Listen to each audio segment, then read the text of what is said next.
My sister said my kids were a bad influence and banned they from her daughter's party. So I crushed her perfect party with one Disneyland trip. I never thought I'd be writing this story, but here we are. Some context first. I'm 34, female, married to my wonderful husband Daniel, 36, male, and we have 3 kids, Mia, 8, Lucas, 6, and Sophie, 4. My sister Melissa, 29, female, has 2 kids, Qley, 7, and Ryan, 5. Our kids have always been close, or so I thought. Melissa and I used to have a decent relationship, not best friends but typical sisters who got along well enough. That changed when she married her husband Brad 3 years ago. Brad comes from what he considers a refined family. His words, not mine. He's always making comments about proper behavior, appropriate activities, and raising children the right way. The problems started small. Melissa began making subtle comments about my parenting style. How Mia was too loud at family gatherings.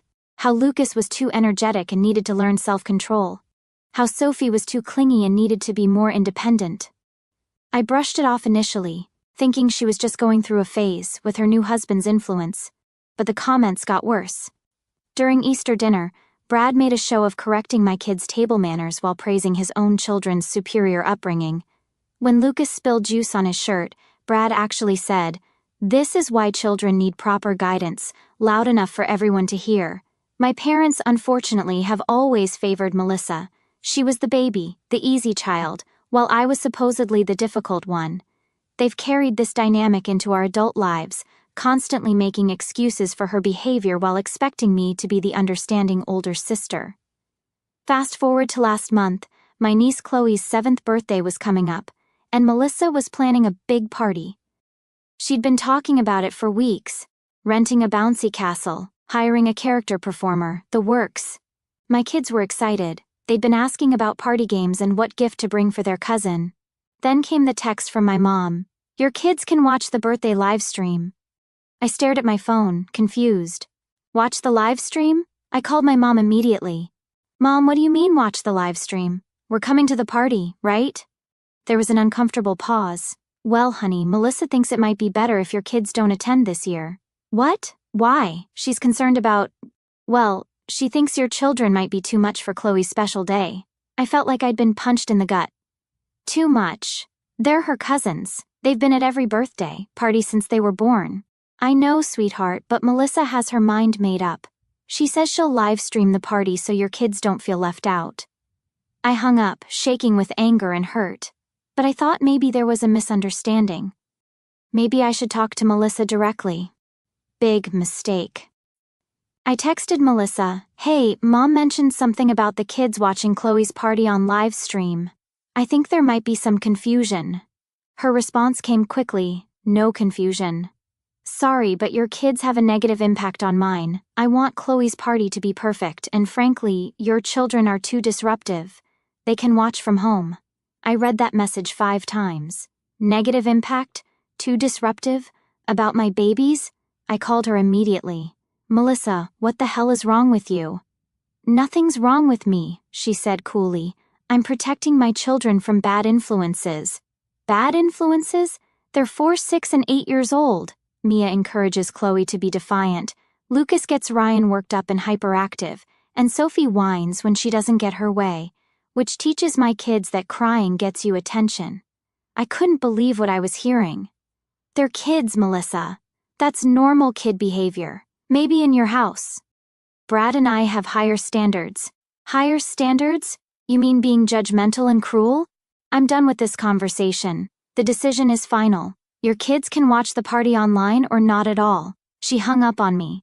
I sat in my car in the grocery store parking lot and cried, not just because of the rejection, but because of how I was going to explain to my children that they weren't welcome at their cousin's birthday party. That evening, I had to crush my kids' excitement. Mia asked why they couldn't go, and I struggled to find age-appropriate words. "Aunt Melissa wants a smaller party this year." "But we're family," Lucas said, confused. "Can we at least give Qley her present?" Sophie asked. My heart broke all over again. Daniel was furious when I told him. "This is insane. What kind of person excludes children from a family party?" "The kind who thinks our kids are bad influences," I said bitterly. "You know what? Screw them. Let's do something amazing with our kids that day. And that's when the idea hit me. Daniel, what if we took the kids to Disneyland? His eyes lit up. That's brilliant. We'd been planning a Disneyland trip for months but hadn't pulled the trigger. The timing was perfect. The party was on a Saturday and we could make it a whole weekend trip. I didn't tell my family about our plans. I simply responded to my mother's group text about the party livestream with, "Thanks, but we have other plans that day." My mom replied, "What other plans?" "Family plans." Melissa jumped in, "You're not going to watch Qley's party?" "Nope, we'll be busy." "Busy doing what?" I left her on read. The week leading up to the party, my kids were still sad about missing it, but the promise of Disneyland perked them up considerably. We planned everything: character dining, fast passes, matching family t-shirts. This was going to be magical. I threw myself into planning the perfect Disneyland trip. I researched every ride, every restaurant, every character meet and greet.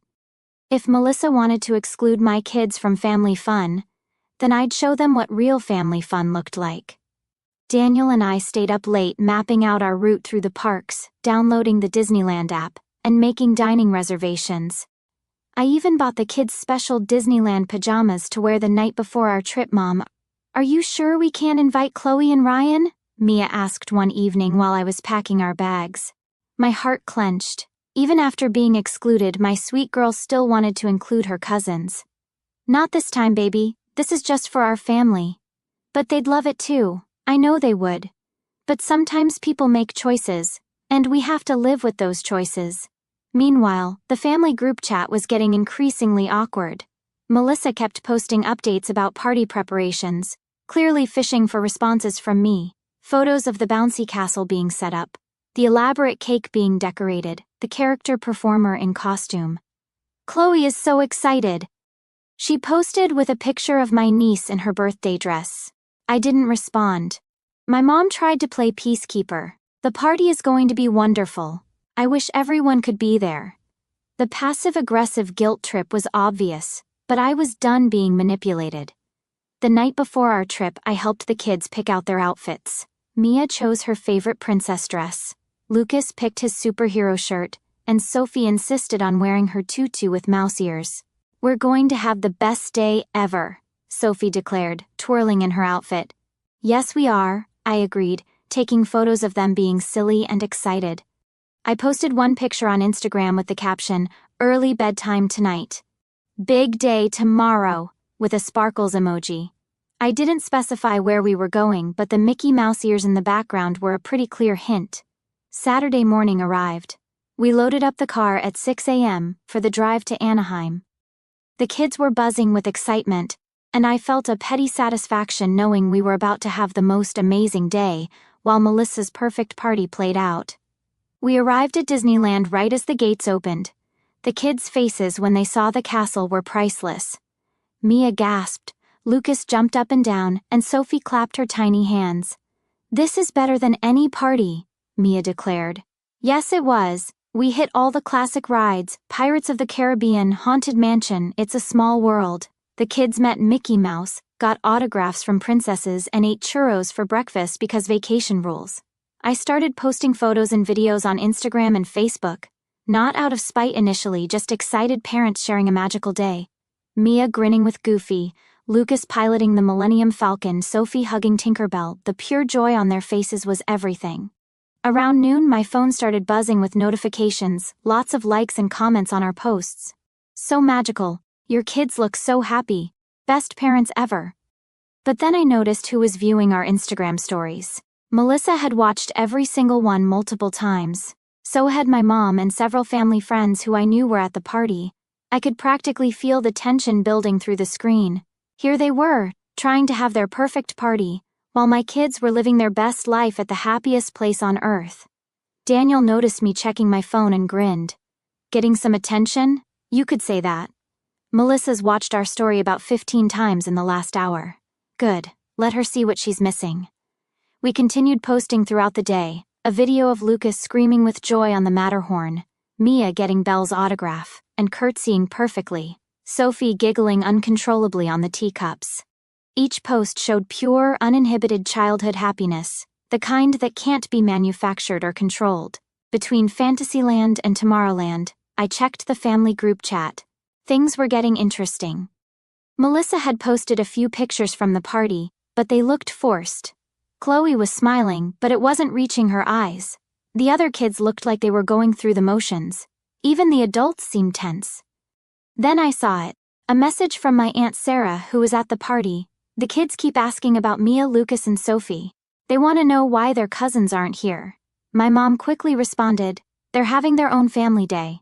But the damage was done. Other family members started chiming in. "Uncle Mike, family day? It's Chloe's birthday, shouldn't all the cousins be here?"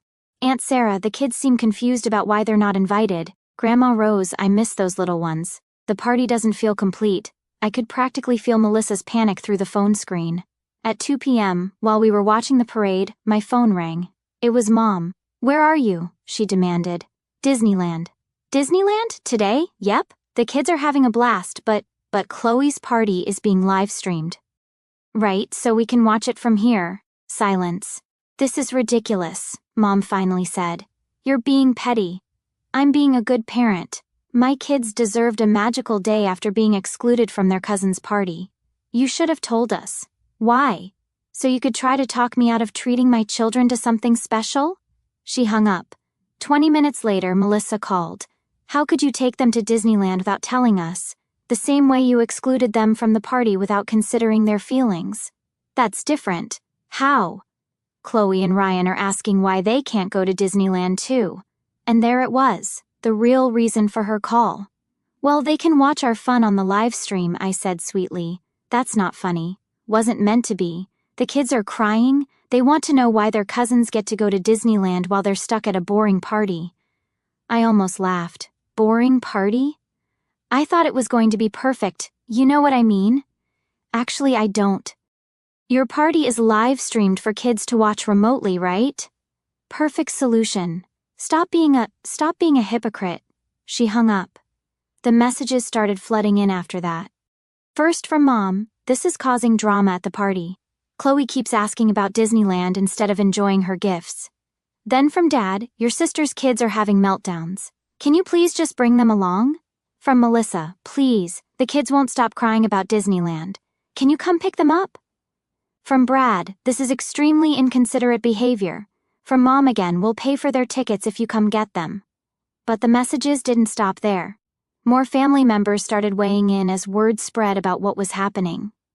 "Aunt Sarah, why didn't you tell us you were going to Disneyland? We could have planned around it." "Uncle Mike, the kids at the party are all asking why they can't go too." "Grandma Rose, this is causing such a fuss. Can't we all just get along?" "Cousin Jenny, your Disneyland pics look amazing. The kids here are so jealous." And then the kicker from Melissa, "You're ruining Chloe's birthday. She won't stop crying about wanting to go to Disneyland." I screenshotted that one to show Daniel later. The irony was too perfect. Throughout the afternoon, the messages became more desperate. Photos started appearing in the group chat, showing Qley and Ryan in tears, pointing at someone's phone displaying our Instagram stories. Other party guests looked uncomfortable as the birthday girl melted down over missing out on Disneyland. "The bouncy castle is empty," my mom texted. "All the kids want to do is look at your pictures." "Maybe they should have been included from the beginning," I typed back. "That's not fair, and you know it. What's not fair is excluding children from family events and then expecting everyone to pretend it's okay." The messages continued. "Melissa, fine, I made a mistake. Are you happy now?" Me, "I'm happy that my kids are having a magical day instead of feeling rejected by their family." Melissa, "Come pick up Qley and Ryan, please. I'll pay for everything." Me, "Sorry, but your kids have a negative impact on mine. I want my children's Disneyland trip to be perfect." The silence that followed was golden. Then Brad chimed in, "That's completely uncalled for me. Interesting. That's exactly what your wife said about my children. But when I use the same words, suddenly it's uncalled for? Dad, you're being petty." Me, "I'm being consistent. This is what exclusion feels like." The back and forth continued for hours, each message from them showing increasing desperation while I maintained my position with calm logic. It was almost therapeutic, watching them scramble to fix a situation they'd created. Around 4 p.m., I got a call from my cousin Jenny, who was at the party. "Girl, you need to know what's happening here. she said quietly. It's a disaster. Tell me everything. Qley has been crying for 2 hours straight. Every time someone tries to distract her with presents or cake, she asks why Mia, Lucas, and Sophie aren't here. Ryan keeps asking if he can go to Disneyland too. What's Melissa doing? Alternating between trying to damage control and frantically texting you.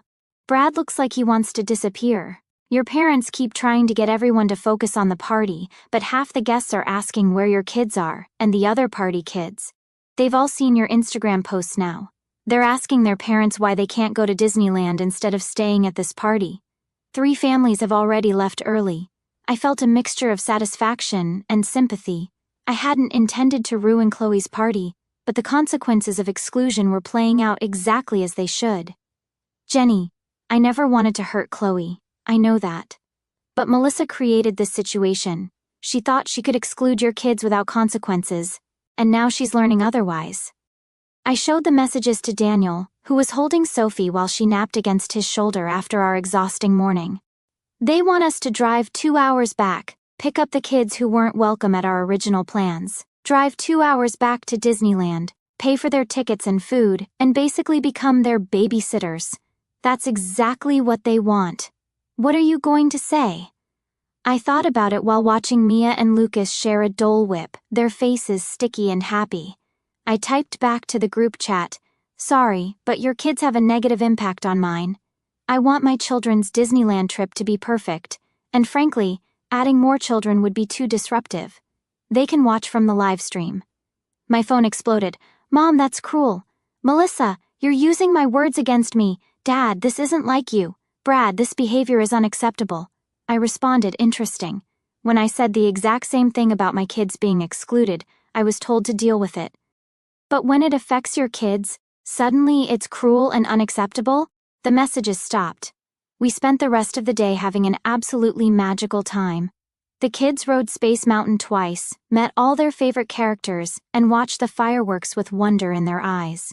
It was one of those perfect family days you remember forever. That evening, back at our hotel, I posted a video of the kids talking about their favorite parts of the day. Mia mentioned meeting Belle. Lucas was excited about the lightsaber he bought, and Sophie couldn't stop talking about the teacup ride. "This was the best day ever," Mia said to the camera. "Better than any party." The video was pure childhood joy captured in 30 seconds, no scripted responses, no posed smiles, just genuine happiness and excitement. I tagged it, "Sometimes the best family moments happen when you make your own magic." Within an hour, the video had dozens of comments from friends and family members. "Your kids are so happy! What precious memories! This is what childhood should look like." But I also noticed something else. The video had been viewed by everyone who had been at Qley's party. My phone started pinging with private messages from various relatives. "Aunt Sarah, your kids look so genuinely happy. I feel terrible about today. Uncle Mike, those sweet babies deserve to be included. What were we thinking? Cousin Jenny, I've been thinking all day about how wrong this whole situation is." Grandma Rose, "My heart breaks seeing how joyful they are and knowing they were excluded from family. Even some of the other parents from the party reached out. Your kids are always so sweet at family events. I couldn't understand why they weren't there today.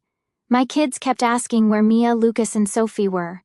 I didn't know what to tell them. The party felt incomplete without your little ones there." The messages kept coming throughout the evening, each one reinforcing what I already knew. Excluding my children had been wrong, and everyone could see it now. Around 10 p.m., I got a lengthy text from my mom. "I've been thinking all day about what happened. Your father and I have always tried to stay neutral between you and Melissa, but today showed us that sometimes neutrality is just enabling bad behavior. Your children are wonderful, and they should never have been excluded from family. I'm sorry we didn't stand up for them. I'm sorry we didn't stand up for you. Tomorrow I'm calling Melissa to tell her this can never happen again." That message meant more to me than she probably realized. My parents had always favored Melissa, always expected me to be the understanding one, the one who kept the peace. For my mom to acknowledge this pattern and commit to changing it felt like a breakthrough. Daniel found me crying happy tears while reading the message. "Good tears?" he asked, pulling me close. "The best tears." I think things are finally going to change. The next morning brought a knock at our hotel room door. I opened it to find my parents standing in the hallway. We drove down, Mom said. We need to talk. They came in and sat down while Daniel took the kids to the hotel pool. What you did yesterday was wrong, Dad started. What I did was take my children on a family trip. You knew it would upset Qley and Ryan, Mom said. The same way Melissa knew excluding my kids would upset them. That's different. No, it's not, I finally exploded. For years you've made excuses for Melissa while expecting me to be the bigger person. Well, I'm done. She's your sister, Dad said. And Mia, Lucas, and Sophie are her niece and nephews. But that didn't stop her from calling them bad influences and excluding them from a family event. She was trying to make Qley's party special, Mom defended. By making my kids feel worthless? By telling them they weren't good enough to be there. My parents looked uncomfortable. Do you have any idea how it felt to tell my 4-year-old that she couldn't go to her cousin's birthday party? Or explain to my 6-year-old why he wasn't welcome? We didn't know it would hurt them so much, Mom said quietly. Because you didn't bother to think about them, just like always. The room was silent for a moment. The kids were miserable yesterday, Dad finally said. All they could talk about was Disneyland. Good. Now they know how my kids felt about being excluded. This isn't solving anything, Mom said. You're right, it's not. But it's showing you what it feels like when the shoe is on the other foot. My parents left without resolution, but I could see the wheels turning. They were finally understanding the double standard they'd maintained for years. The rest of our Disneyland weekend was perfect. We did California Adventure on Sunday. And the kids loved Cars Land and the Incredicoaster. More photos, more videos, more magical memories. When we got home Sunday night, I found 17 missed calls and 43 text messages. Most were from Melissa and they showed a clear progression. 2 p.m. Saturday, seriously, come get the kids. 4 p.m. Saturday, they won't stop asking about Disneyland. 6 p.m. Saturday, Qley cried through her entire party. 8 p.m. Saturday, this is all your fault. 10 p.m. Saturday, I'm sorry about what I said before. 12 a.m. Sunday, please call me. 2 a.m. Sunday, the kids haven't stopped talking about wanting to go to Disneyland. Sunday morning, can we please talk? Sunday afternoon, I messed up. Sunday evening, I owe you an apology. I didn't respond to any of them. Monday morning, Melissa showed up at my house. We need to talk, she said when I opened the door. Do we? Please, let me come in. Against my better judgment, I let her in. We sat in my living room while the kids were at school. I'm sorry, she started. For what, specifically? For excluding your kids. For saying they were bad influences. For being a terrible sister. I waited. The party was a disaster, she continued. All Qley and Ryan could talk about was why their cousins got to go to Disneyland while they were stuck at a party. They barely touched their cake, ignored their presents, and cried when they saw your Instagram stories. That must have been difficult for you. It was. But it made me realize how awful your kids must have felt being excluded, and how awful you must have felt as their mother. I stayed quiet, letting her continue. By 3 p.m., we had to end the party early. Qley was inconsolable. Ryan was having a meltdown, and half the other kids were asking their parents if they could go to Disneyland instead. 3 families left before we even cut the cake. She paused, looking genuinely distressed. Brad tried to salvage it by suggesting we play more games, but no one was interested. All anyone could talk about was your magical day at Disneyland. Even the adults started asking why your kids weren't invited. What did you tell them? The truth, that I thought your kids would be too disruptive. And you know what? Every single person looked at me like I was crazy. Aunt Sarah actually said, "They're just children being children. That's what parties are for." Uncle Mike asked if I was feeling okay, excluding my own niece and nephews. Grandma Rose said she was disappointed in me. Even the other parents started sharing stories about their own kids' disruptive behavior at parties, like it was completely normal. Because it is normal, I know that now. Melissa's voice was getting smaller as she spoke. Brad and I have been so focused on this idea of perfect children that we forgot kids are supposed to be kids. She was quiet for a moment. After everyone left, Qley asked me why I didn't invite Mia, Lucas, and Sophie. She said the party felt empty without them. Ryan asked if we could have another party and invite his cousins this time. I felt a pang of sympathy, but I wasn't ready to let her off the hook yet. And what did you tell them? That mommy made a mistake. A big one. We sat in silence for a few minutes. The worst part, Melissa continued, was seeing how much fun your kids were having while mine were miserable at their own family party. Every picture you posted showed pure joy.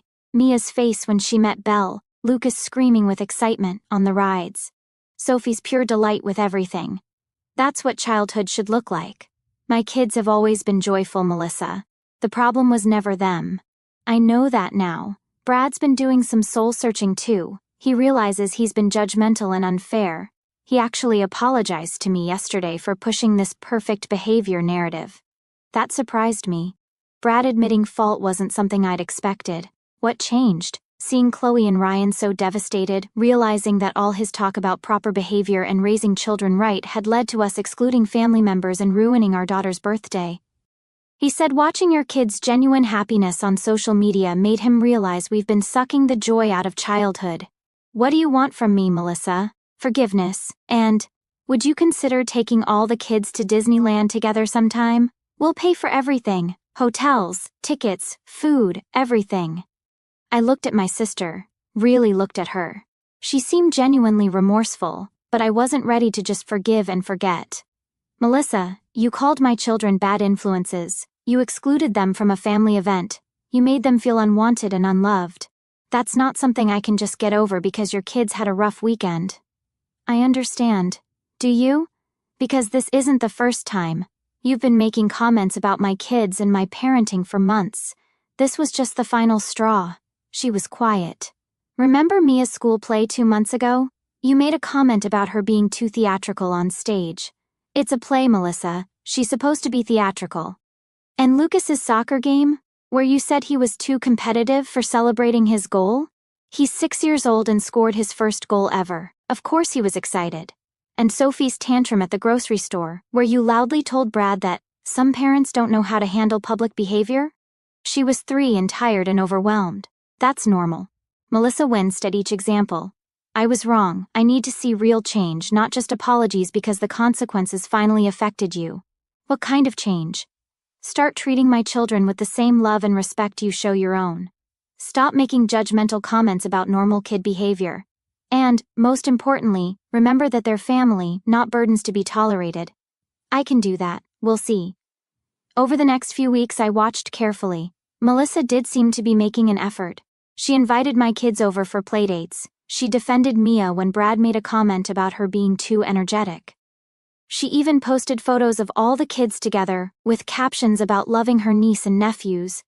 The change was gradual but noticeable. When Lucas got excited about showing her his new Lego creation and knocked over a glass of water in the process, instead of her usual lecture about being careful, she simply said, "Accidents happen, let's clean it up together." When Sophie had a minor meltdown at the grocery store because she couldn't have candy, Melissa actually knelt down to Sophie's level and said, "I know you're disappointed. Sometimes we all feel frustrated when we can't have what we want." The biggest test came when Mia got overly excited at a family dinner and started talking loudly about her day at school, interrupting adult conversation. In the past, Melissa would have made pointed comments about inside voices and waiting your turn. Instead, she listened to Mia's story with genuine interest, and then gently reminded her that others wanted to share too. Even Brad was making changes. I overheard him telling Qley, "Your cousins have such wonderful energy. They know how to have fun." It was a complete 180-degree turn from his previous attitude. But the real proof came during a playdate at Melissa's house. All 5 kids were playing together in the backyard, being typically loud and energetic. At one point, Lucas accidentally stepped on a flower in Melissa's carefully maintained garden. I held my breath, waiting for the lecture about being careful and respecting other people's property. Instead, Melissa walked over and said, "No worries, buddy. Flowers grow back, but fun memories last forever." Lucas beamed at her, and I felt something shift in my chest. This was the sister I'd always hoped she could be. 2 weeks later, she called me with an update that really showed how much had changed. "I need to tell you something," she said. "Brad and I went to a parenting workshop last weekend." "Really?" "Yeah. After everything that happened, we realized we needed help." The facilitator talked about accepting children as they are, instead of trying to mold them into some perfect ideal. She said joy and energy in children should be celebrated, not suppressed. That's really good, Melissa. We also talked to Qley and Ryan about the birthday party. We explained that we made a mistake excluding their cousins, and we apologized to them for ruining what should have been a happy day. I was impressed. Taking responsibility with their own children showed real growth. How did they react? Qley said she forgives us but wants to have another party with Mia, Lucas, and Sophie. Ryan asked if we could all go to Disneyland together, like we promised. The conversation continued, but what struck me most was how naturally Melissa was speaking about my children. No judgment, no criticism. Just genuine affection for her niece and nephews. But the real test came 3 weeks later when Ryan had his 5th birthday party. "I want all the cousins there," Melissa told me when she called to invite us. "It won't be the same without Mia, Lucas, and Sophie."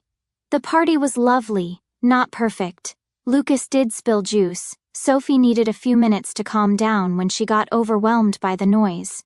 And Mia got excited and spoke louder than necessary. But they were just being kids, and for the first time in months no one commented on their behavior. "They're such good kids," my mom said, watching them play together. "They always were," I replied pointedly. After the party, Melissa approached me. "Thank you for coming, and thank you for giving me a chance to make this right. We're family," I said simply. "About Disneyland," she started. "What about it? The kids keep asking, all 4 of them. Would you consider a group trip?"